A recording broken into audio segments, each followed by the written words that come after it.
Hi friends, இன்னைக்கு நாம pop மார்லியின் வாழ்க்கை வரலாறு பற்றி காண்போமா?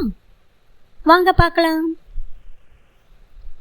ராபர்ட் நேஸ்டா மார்லி பிப்ரவரி 6, 1945 அன்று ஜமைக்காவின் 9 மைல் என்ற கிராமத்தில் பிறந்தார்.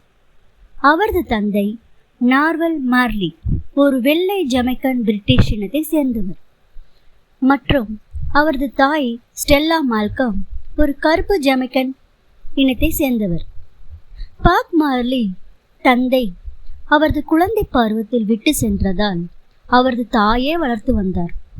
12 வயதில் மார்லி தனது தாயுடன் பிரெஞ்ச் டவுன் கிங்டம் நகருக்கு குடிபெயர்ந்தார். இங்கு அவர் இசையின் மீது அதிக ஆர்வம் கொண்டார். 1963 பீட்டர் டோஷ் மற்றும் பன்னி வேலர் ஆகியோருடன் இணைந்து த வெயிலிங் வேலர்ஸ் என்னும் இசைக்குழுவை உருவாக்கினார். பின்னர் இதன் பெயர் த வேலர்ஸ் ஆக மாற்றப்பட்டது. அவரது முதல் பெரிய ஹிட் சிம்மர் டவுன் 1964 ஜமைக்காவில் முதல் இடத்தை பிடித்தது.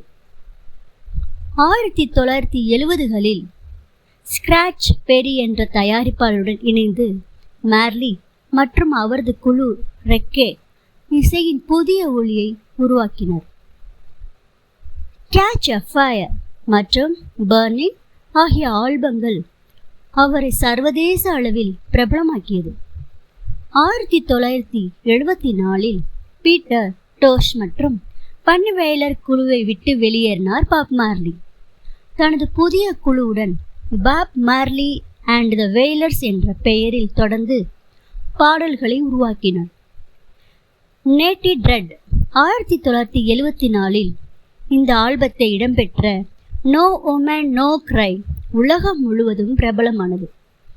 1976 வெளியான ரெஸ்டாமன் வைப்ரேஷன் அமெரிக்க இசை பட்டியலில் இடம் பிடித்தது. 1976 ஜமைக்காவில் கடுமையான அரசியல் மோதல்கள் நடந்து கொண்டிருந்தன.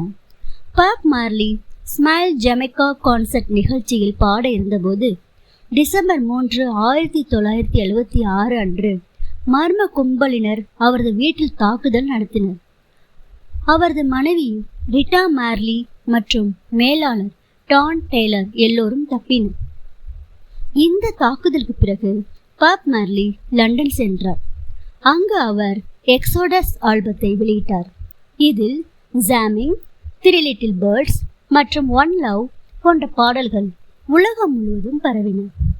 1978 பாப் மார்லி ஜமைக்கா திரும்பி ஒன் லவ் பீஸ் கான்சர்ட் நிகழ்ச்சியில் எதிரொலி கட்சி தலைவர்கள் மைக்கேல் மேன்லி மற்றும் எட்வர்ட் சீகா ஆகியோரின் கைகளை மேடையில் பிடித்து இணைந்தார். இது அரசியல் அமைதிக்கான மிகப்பெரிய செய்தியாக மாறியது. சர்வைவல் ஆல்பம் ஆப்பிரிக்க விடுதலை போராட்டத்துக்கு ஆதரவாக வெளியிடப்பட்டது. 1980 அப்ரைசிங் ஆல்பம் வெளியிட்டது. இதில் ரிடெம்ஷன் சாங் மிக முக்கியமான பாடலாக அமைந்தது. 1980 ஜிம்பாப்வே நாட்டின் விடுதலை விழாவில் பாப் மார்லி சிறப்பு நிகழ்ச்சி நடத்த அழைக்கப்பட்டார். 1977 பாப் மார்லிக்கு மேலனோமோ என்ற தொல் புற்றுநோய் இருந்தது. ஆனால் அவர் அதை அக்கறை இல்லாமல் விட்டுவிட்டார். 1980 நோய் முழுவதும் உடலுக்கும் பரவியது. அவர் ஜெர்மனியில் சிகிச்சை பெற்றார். ஆனால் நோய் முற்றியதால் அவர் ஜமைக்கா திரும்ப முயன்றார். அவர் அங்கு செல்ல முடியாமல் மே 11, 1981 அன்று மயாமி, அமெரிக்காவில் 36 வயதிலேயே காலமானார். அவர் இறப்பதற்கு முன் தனது மகன் ஜிக்கி மார்லிக்கு கூறிய கடைசி வார்த்தைகள் மணி கேனாட் பை லைஃப், பணம் மட்டுமே வாழ்க்கை கிடையாது.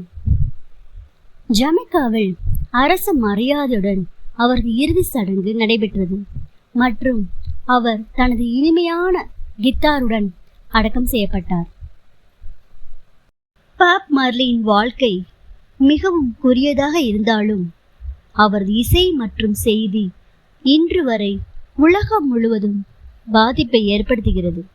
One love one heart, let's get together and feel all right என்ற அவரது செய்தி நாம் அனைவரும் ஒன்றாக இருக்க வேண்டும் என்பதற்கான மாபெரும் உச்சம் சக்தியாக மாறியுள்ளது. This video sponsored by Buy Mode Shopping app. Buy Mode e-shopping application is one of the online shopping app